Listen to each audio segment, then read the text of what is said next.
First ഈ calorimeter ആണെങ്കിൽ first നമ്മൾ ഓൺ ചെയ്യാം. ഓൺ ചെയ്തു. ഓൺ ചെയ്യുമ്പോൾ എന്തെങ്കിലും റീഡിങ് അവിടെ വരും.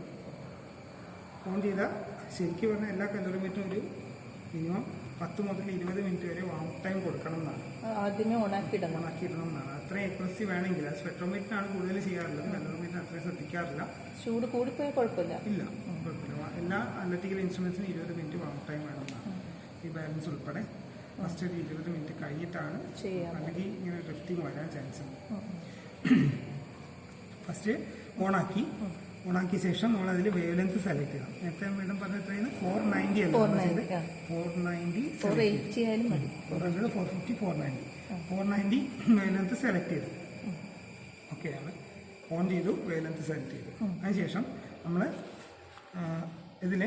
ഇത് ഓട്ടോമാറ്റിക് മോഡൽ ആയതുകൊണ്ട് ഫസ്റ്റ് 0 പ്രസ് ചെയ്തിട്ട് കാലിബ്രേറ്റ് ചെയ്യാം.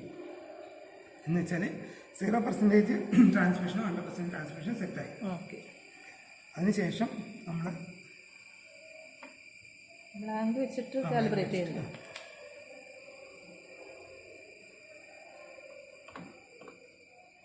ബ്ലാങ്ക് വെച്ചിട്ടാണ് മാഡം കാലിബ്രേറ്റ് ചെയ്യുന്നത്.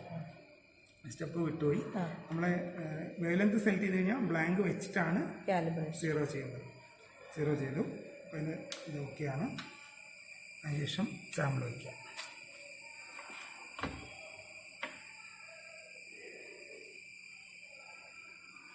0.1 ആണ് ഒന്ന് കിട്ടിയത്. അല്ല, ഇതിൽ കിട്ടിയതല്ലേ 0.1 കിട്ടിയത്. സെയിം റീഡിംഗ് ആണ് രണ്ടിലും കിട്ടുന്നത്. ഇത് ഏകദേശം ക്ലിയർ ആണ്.